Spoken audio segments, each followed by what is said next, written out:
Hedge Nordic, your single access point to the Nordic hedge fund industry. Can we start our discussion with a brief description of the strategy used by your corporate bond fund? The strategy is to invest primarily in high-yield bonds issued by Nordic companies.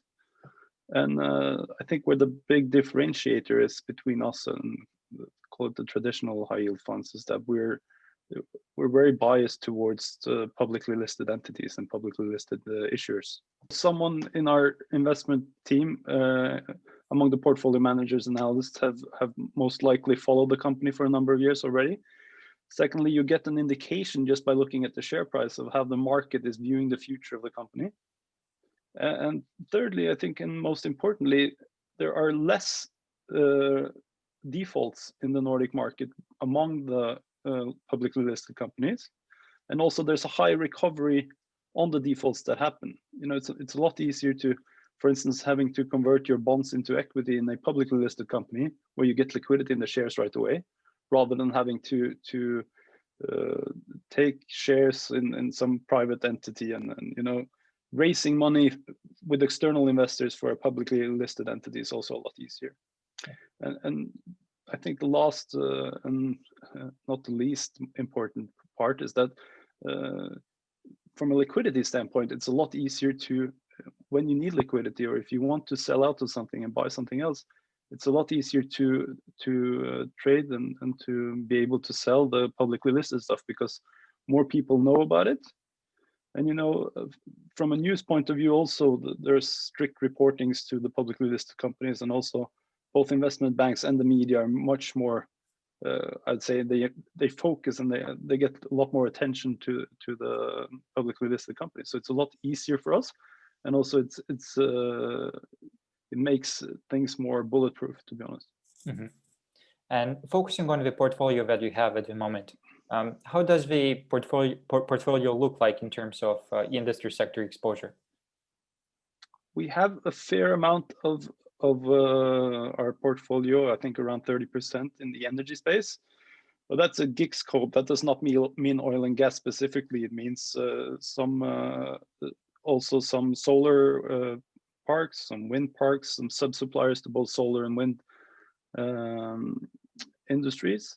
So it's, and also parts of shipping is under GICS defined as energy. So that's kind of a big box that would need separation as well, or you need to split it up. In addition, we have some bias towards some of the niche banks. I think those perpetual bonds are trading quite favorably at the moment. But apart from that, it's a fairly balanced and well-diversified portfolio. And how have you been navigating the market environment in 2020? In particular, how were you positioned before the downturn in February, March?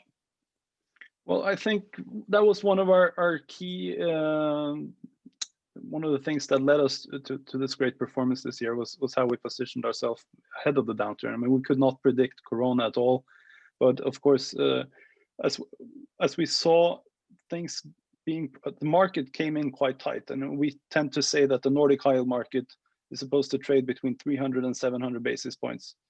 And you know, when some companies were even issuing bonds, new 5-year bonds, even below the 300 basis point, call it band, that we have in our mind at least, and we preferred shorter dated bonds. We had a lot of 1 and 2 year dated bonds. So when shit hits the fan, as we say, we had a fairly short dated portfolio, which means our bonds fell significantly less than I'd say the average portfolio. And did the pandemic trigger any major changes in the composition of your portfolio?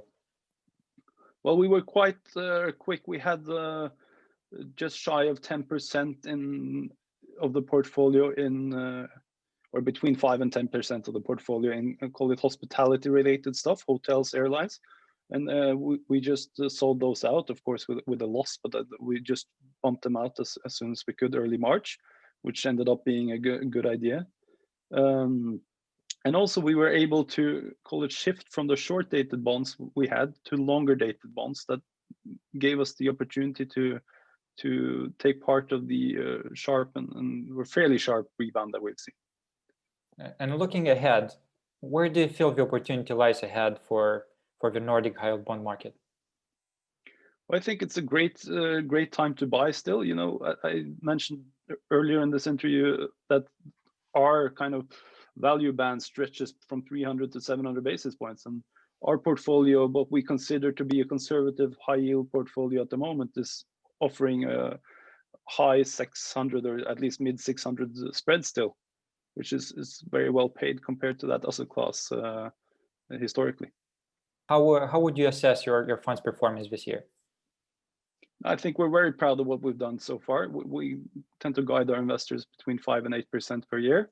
And we've shown that that's also resilient and possible through a global pandemic. We're up, we're now mid-November and we're up 6.5% this year, which is on track to what we've promised and what we think is possible in the long-term scenario.